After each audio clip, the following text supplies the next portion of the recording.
ओम नमः शिवाय शिवजी सदा सहाय। ओम नमः शिवाय शिवजी सदा सहाय। जय गुरु जी। संगत जी, जैसे जैसे गुरु जी के सत्संग दिन पर दिन महंगे होते जा रहे हैं, वो दिन दूर नहीं जब गुरु जी का सत्संग करवाना एक आम आदमी की पहुंच से बाहर हो जाएगा। ढोल बैंड हलवाई, तरह तरह की सजावट, नाच गाना, गुरबाणी को कोई महत्व न देना, कीमती कपड़े पहनना, स्पेशली पर्सनली शॉपिंग करना, सब मजाक बना दिया है अमूल्य सत्संग का। कोई पालकी ला रहा है, कोई डिस्को बजा रहा है। गुरुजी कहते थे सत्संग में सिर्फ शब्द सुनो, फिर संगत अपने अपने सत्संग शेयर करे, लंगर प्रसाद खाओ, तो चुपचाप अपने अपने घर चले जाओ। पर आजकल सत्संग का मतलब सिर्फ फैशन, खाना और दिखावा करना बन गया है।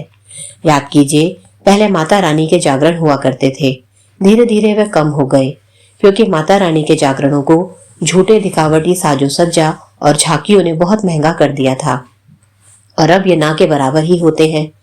फिर लोगों ने पकड़ा साई संध्या को, उसमें भी डांस, पालकी, पैसों का लुटना लुटाना ऐड कर दिया। भक्ति तो कहीं हुई नहीं। हम मटेरियलिस्टिक लोगों ने प्रभु भक्ति को भी अपने लिए बिजनेस बना दिया।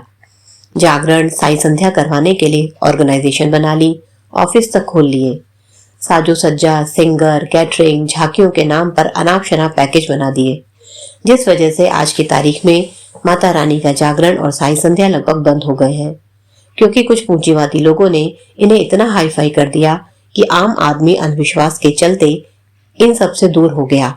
सोचने लगा अगर इतने पैसे खर्च नहीं हुए तो शायद माँ की ब्लेसिंग्स नहीं मिलेंगी, इतने आदमी नहीं जुड़े तो साईं बाबा कहीं नाराज ना हो जाए। अब इन सबको पछाड़ते हुए सब गुरुजी के सत्संगों के पीछे पड़ गए हैं। हाल ही में एक सत्संग देखने को मिला जिसमें कुछ लोग शायद बोट या शिप के ऊपर सत्संग कर रहे थे। हद हो गई दिखावट करने की भी। क्या मिलता है ये सब करके? गुरुजी को महाशिव नहीं, एक जादूगर समझ लिया है आजकल की फैंसी संगत में। सत्संग का अर्थ यह नहीं होता कि आप भीड़ में जाकर बैठ जाओ। सत्संग का अर्थ है सत्य की जानकारी रखने वालों का संग, जो हमारे जीवन को, हमारी सोल को नई ऊंचाइयों पर ले जाए। खुद को बदलने की सबसे ऊंची प्रक्रिया का नाम है सत्संग। यूं तो सत्संग को मानसिक समस्याओं की चिकित्सा माना जाता है, किंतु हमारे गुरुजी के सत्संग तो पूर्णतः हमारा जीवन ही बदलने की ताकत रखते हैं। गुरुजी के सत्संगों में जब हम दूसरी संगत को मिलने वाली ब्लेसिंग्स के बारे में सुनते हैं तो जान पाते हैं कि ऐसा कोई कार्य नहीं जो हमारे गुरुजी नहीं कर सकते, ऐसी कोई प्रॉब्लम नहीं जिसका सलूशन गुरुजी के पास ना हो। कई बार तो ऐसा सत्संग सुनने को मिल जाता है जिसमें डिट्टो हमारी ही समस्या का जिक्र होता है। सत्संग से मोक्ष का रास्ता सुलभ होता है। सत्संग सुनने से ईश्वरीय लाभ की जानकारी मिलती है कि पहले किन्हें लाभ मिल चुका है, कैसे मिला और उनका भाव क्या था, ताकि हमें भी वैसे ही लाभ मिले। सत्संग मिलन का धर्म है जो हमारी आत्मा को परमात्मा से मिलवाता है। सत्संग से मनुष्य में मानवीय गुण उत्पन्न होते हैं जिससे जीवन सार्थक बनता है। सत्संग से ज्ञानहीन मनुष्य में भी सकारात्मक ऊर्जा का संचार हो जाता है। सत्संग मनुष्य के संपूर्ण व्यक्तित्व और संपूर्ण जीवन को निखारने का कार्य करता है। संगत जी, सत्संग की महानता के बारे में जितना कहा जाए उतना ही कम है। यह तो वो दर्पण है जो हमारे चरित्र को सुधारता है, हमें जीवन जीने का सही तरीका बताता है और हमें हमारे वास्तविक कर्तव्यों का बोध करवाता है। सत्संगों को सुनने से अंतर्मन का ज्ञान और शांति मिलती है, हमारे कर्म कटते हैं, गुरुजी के प्रति हमारा विश्वास और अधिक मजबूत होता है। जब सत्संग इतनी पावरफुल एक्टिविटी है तो इसको ठीक से क्यों नहीं निभा पाते हैं हम? क्यों गुरुजी के सत्संगों को हम धीरे धीरे डांस पार्टीज में कन्वर्ट करते जा रहे हैं? कुछ बातें बता रही हूँ जो मैंने पुरानी संगत से सुनी है। प्लीज आप भी इन्हें फॉलो करें आप जब भी आप सत्संग करें। कुल 22 पॉइंट बनाए हैं मैंने, सुनिए। फर्स्ट, सत्संग संगत को उनके पापों से मुक्त करवाने हेतु, उनके कष्टों के निवारण हेतु, गुरुजी से ब्लेसिंग्स लेने हेतु किया जाता है। सेकंड, सत्संग में हमें 5-10 मिनट पहले पहुंचना चाहिए क्योंकि हमने गुरुजी का वेलकम करना है, गुरुजी से अपना वेलकम नहीं करवाना। थर्ड, सत्संग के समय तालियां नहीं बजानी चाहिए और ना ही जयकारे लगाने चाहिए। फोर्थ, सत्संग में मोबाइल न ही लेकर जाएं तो ज्यादा बेहतर होगा, नहीं तो मोबाइल को साइलेंट या स्विच ऑफ कर दें। 5th, टॉफी और मेवा प्रसाद का होना कोई जरूरी नहीं है। 6th, शब्द वाणी को ही सुने, समझ में नहीं आ रही कोई बात नहीं, बस सुने। 7th, शुक्राना मन ही मन में करें। 8th, चाय प्रसाद, जल प्रसाद और लंगर प्रसाद को शांत और श्रद्धा भाव से ग्रहण करें, वहीं पूरा खाएं, बचाकर घर न ले जाएं। 9th, लंगर में कभी भी नमकीन चावल नहीं रखते हैं। 10th, सेवादारों की कही हुई बातों का पालन कीजिए। 11th, लंगर प्रसाद को भोग लगाने के बाद कभी भी दोबारा गर्म नहीं करते।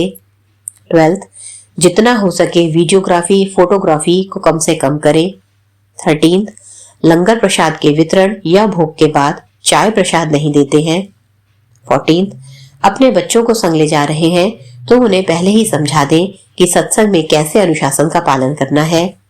15th, आरती 2 बार घुमाकर अपने पीछे वाली संगत को दे दें।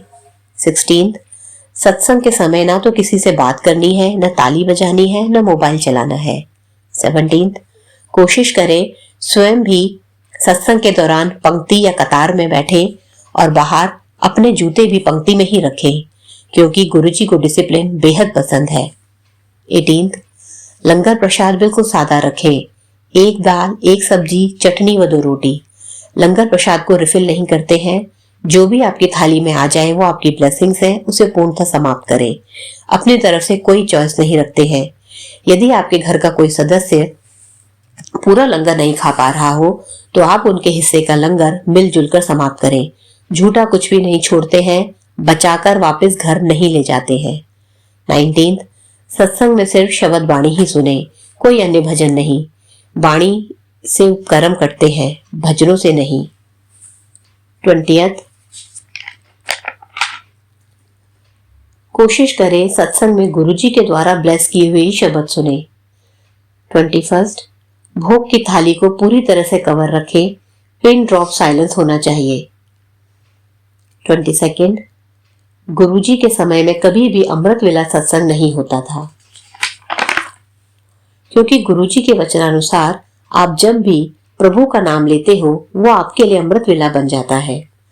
अमृत वेला सत्संग किसी संगत को उसकी रेमेडी के तौर पर गुरुजी ने बोला हो तो वो बात अलग है।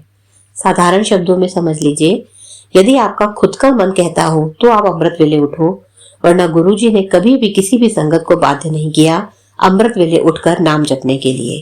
संगत जी, कुछ लोग तो बकायदा लंच बॉक्स लेकर आते हैं ताकि लंगर प्रसाद भर भर कर घर ले जाएं, ताकि घर जाकर उन्हें डिनर न बनाना पड़े।